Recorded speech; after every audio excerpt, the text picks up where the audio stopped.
Bismillahirrahmanirrahim. Qala al-musannifu rahimahullahu ta'ala wa nafa'ana bi ulumihi amin ya Allah ya rabbal alamin. Halaman 15 tere tamat. Tanbihun ari eta pangeling-eling sahiji. Yuta akadu dikeukeuhkeun ditaukidan alal abdi ka hiji hamba naon kasrotul istighfari. Kudu loba maca istighfar. Kulama takoda samang-samang sanekadkeun saha annasu manusa fihi di isi abdu teh al khairu kana kaalusan wa huwa bari ari itu si abdu fil batini dina batina mah dina sanyatana batin teh eta ala khilafi dalika netepan kana nyulayaan itu khair. Jadi ditaukidan ka hiji jalma, hiji abdu kudu lobana istighfar dina nalika manusa nekadkeun di eta jalma teh alus. Urang yeuh urang teh rek santri, rek kiai, rek ajengan, rek ustad. Disebut ku masyarakat teh alus, disebut ku masyarakat teh alus. Tah sabenerna apa eta teh cobaan. Cobaan keur urang ku dipujina ku jalma. Ditaukidan di mana urang dipuji sapertikeun kitu teh kahade anger urang teh kudu loba istighfar. Wa huwa fil batin ala khilafi dalik. Nu terkadang mah engke teh dina sanyatana, dina jero-jerona nyulayaan kana khair. Dina nalika urang keur alus, sabab engke teh dina nalika keur betahna dipuji ku manusa bakal aya urang teh timbul ria. Tak eta nu bahaya. Jadi kudu loba istighfar teh sangkan eueuh di diri urang teh sifat ria. Jadi eta teh ti setan-setan kene sabrama euy. Ayana urang ngarasa bangga dipuji ku jalma teh eta setan ngagoda ka urang. Wa madama sareng salagi langgeng lil abdi eta tetep ka hiji hamba naon sarirotun. Gawe goreng yaptadohu anu kabolekerkeun tah kabongkar. Bihaku itu sariroh teh di dunia wal akhirah jeung akhirat.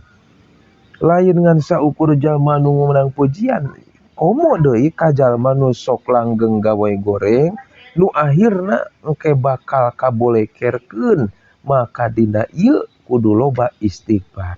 Jadi intina loba istighfar lain ka jalma bae nu rek tobat anu loba ngalakukeun goreng, tapi gawe istighfar deui kudu dilakukeun ka jalma nu dipandang alus ku manusa gitu. Komo deui lamun ayeuna sariro. Dieu nu sok gawe goreng, nu akhirna mah ayeuna kabiasaan gawe goreng kitu kieu, engke mah bakal kanyahoan ka gorenganana. Lamun ayeuna ajengan dipandang alus ku masyarakatna teh dina pada akhirna lamun eueuh kaikhlasan kusabab kabetah dipuji ku manusia engke bakal kabongkar tah aibna nyaeta henteu ikhlas teh kusabab aya betah dipuji ku manusia bakal kitu pi dunia wal akhirah. Jadi palaiku makarinu pantes mah bihi ka itu si abdu eta kasrotul istighfari, lobakeun istighfar urang ayeuna mah wal khaufi sareng sieun lital bisihi karena nyalirukeunana ayeuna si abdu ala nasi ka manusia. Nu ayeuna kieu. Lamun urang ayeuna geus dipandang ku manusia, alus di pandangan manusia, kudu loba istighfar teh sing aya rasa sieun tah. Engke kasieun bisi obrolan nu disampaikeun ku urang, papatah nu disampaikeun ku urang henteu ka amalkeun ku urang. Nu akhirna engke kaya urang teh nipu ka manusia, ari ka kaumnya ka masyarakat urang nita, ari urang sorangan teu ngamalkeun. Jadi calo wungkul ke urang teh. Tah eta maksudna lital bisihi teh kitu. Lital bisihi ala nas teh engke nyalirukeun ka manusia teh kitu. Oh nita wungkul si eta mah ari manehna henteu. Mata keur pikeun ngaleungitkeun eta supaya dawam urang ngamalkeun ti heula tah dawamkeun urang teh istighfar. Wa qad qalu sareng nyata ngadawuh ulama thariqah. Asyarun nasi ari panggoreng-gorengna manusia eta man jalma yadunu anu nyangka saha annasu manusa pihi disiman al khairu kana kaalusan. Panggoreng-gorengna manusa nyaeta manusa nyaeta jalma anu disangka ku manusa teh alus. Kade disangka ku manusa teh alus, nyangka manusa ka eta jalma teh alus. Mandang ka urang teh ye nya urang santri, urang ajengan, urang ustad dipandang ku manusa teh alus.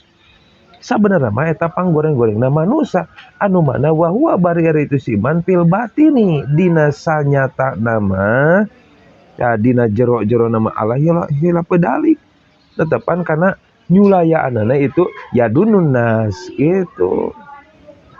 Cek batur mah bo ieu mah bener sobar pisan jalma teh geuning luar biasa nita sobar ka batur kieu. Ari manehna teh sobar? Wah bener ieu jalma ahli ibadah kitu kieu nepi ka bisa ngajak ka manusia teh nepi ka nyerecep kana hate. Ari manehna teh migawe. Tah panggoreng-gorengna manusia teh sapertikeun kitu calo atuh calo unggul. Eta ka batur tasik. Ari manehna miluh henteu. Cicing we di terminal euy but ka tasik teh. Paida takhollaku maka di mana-mana gawe budi pekerti tah si jalma teh bimaku perkara dona anu nyangka ka itu mah sana sumanusa pihi di itu jalma kana kabuktosan lau eta tepikeun jalma naon hukum akhoru anu sejen engke kieu di mana urang nitah ayeuna berjamaah nitah urang ayeuna ngaji anu mana sangkaan manusa si eta teh alusnya ku berakhlak sapertikeun kitu wah meureun si ieu jalma teh geus ngalaksanakeun tahajud geuning meuni asa heueuh ngareunah didengekeun dina nalika geus nerangkeun tahajud. Geus memang ngajelaskeun memang ayeuna geus ngalaksanakeun urang teh bisa ngalaksanakeun duha ngalaksanakeun tahajud ngalaksanakeun naon rupa nu geus ditepikeun teh dilaksanakeun. Lamun sapertikeun kitu henteu dibarengan jeung istighfar kana laku hukmun akhor. Engke aya tiba hukum nu sejen. Naon hukum nu sejen teh? Bisa jadi kabetahan ku pujian manusia kadituna eta jalma teh timbul ria henteu ikhlas. Toma we kaditu. Kasienan kitu.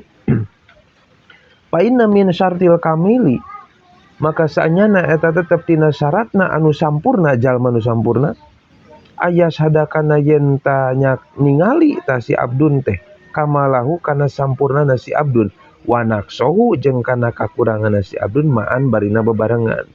Ari syaratna jadi jalma nu sampurna mah kudu bisa ningali kana kasampurnaan urang kana kakurangan urang kudu bebarengan. Ulah nempona teh urang mah kana kaleuwihan urang be tanpa sadari urang teh boga kakurangan. Tah eta salah. Kudu kaleuwih kakurang teh kudu dikoreksi ku urang teh ditempo. Liut iyanna engke teh supaya bener-bener mere si abdun teh takulan kana saban-saban sahiji min hatina kamal jeung nakso teh hakohu kana hakna itu kulan mina syukri tina syukur wal istighfar jeung istighfar. Lamun urang manggihan kana sifat kasampurnaan urang maka dibarengan jeung syukur ka Allah alhamdulillah. Tapi lamun beneran urang manggihan dina naksohu kakurangan urang dibarengan jeung istighfar ka Allah mudah-mudahan tangga hampura tina sagala kakurangan kitu eta disebutna jalma anu sampurna. Wa madama sareng salagi langgeng itu si jalma teh eta nakison dina kakurangan bahwa maka ari si jalma eta tahta hukmi ma dina di bawah sahanapun hukumna kalakuan tasahada nu ningali itu si jalma kana itu mah minaksin dina kakurangan au kamalin atau dina kasampurnan pihalataini dina dua tingkah mutalipayataini anu beda-beda. Lamun ayeuna jalma langgeng ningali dina kakuranganana maka ningali dina urusan hukumna eta disahandapeun anu ditingali ku eta jalma. Jadi kieu lamun ayeuna ningali jalma teh oh urang nya euy kurang dina urusan ibadah, kurang getol dina berjamaah. Gusti buat ieu meureun matak jadi hese abi teh hirup di alam dunia seret segala rupa. Padahal henteu migawe berjamaah nama sakali, tapi rasa kahanyakalan ngabogaan sifat kakurangan kudu leuwih handap tina urusan eta. Jadi rumah sana urang kudu leuwih. Kaya teu berjamaah sakali teh asa nyieun dosa naon kitu nu kira-kira mata kayakinan teh ngadatangkeun benduna Allah kitu tah. Kuduna mah sapertikeun kitu. Aw kamalin atawa ningali sifat kasampurnaan teh pihala teh dina dua tingkah mutalipaini nu beda-beda.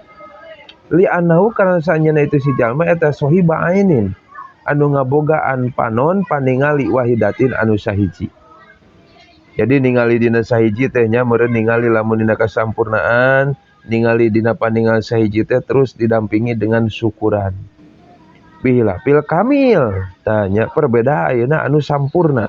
Jalma nu boga simpana ieu teh nya pihala teh ini dina dua tingkahnya nyaeta nakseun jeung kamal jeung kasampurnaan. Li'annahu sohiba ainin wahidatin.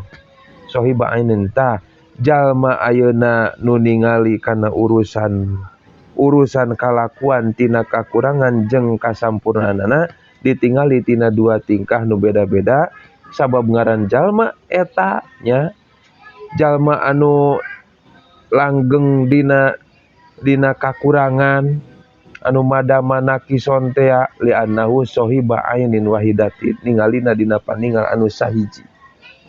Mana engke ngabogaan hukum di sahandapun eta hukum dina sahandapun seperti kan tadi ningalina urang ayeuna henteu salat berjamaah padahal sakali tapi rumah sana teh asa nyieun dosa nu luar biasa ka Allah. Nah kitu bilapil kamil perbeda ayeuna anu sifat jalma nu sampurna fa innahu maka saenyana itu kamil eta sohiba aina ini ningali anu ngabogaan dua panon aw ainin atawa hiji panon la tujahimu anu henteu pasesedek itu ain teh aina sohibatiha kana tina panon baturna itu ain.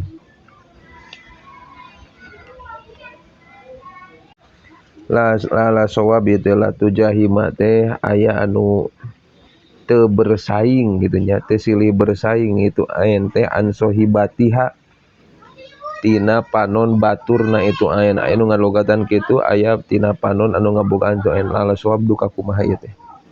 Waqala sareng saeutik saman jalma yatapakodu anu naliti molitik itu si jalma teh nafsahu kana dirina itu si jalma fi dalika dina itu halatain.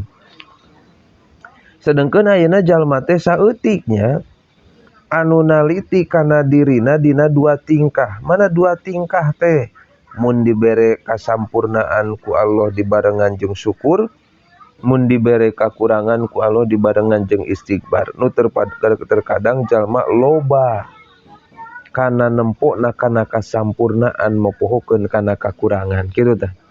Anu ieu teh heueuh mikiran fa innahu sohiba aini au ainin la tujahimu ain atau ta an sohibatiha duka aina sohibatiha itu teh.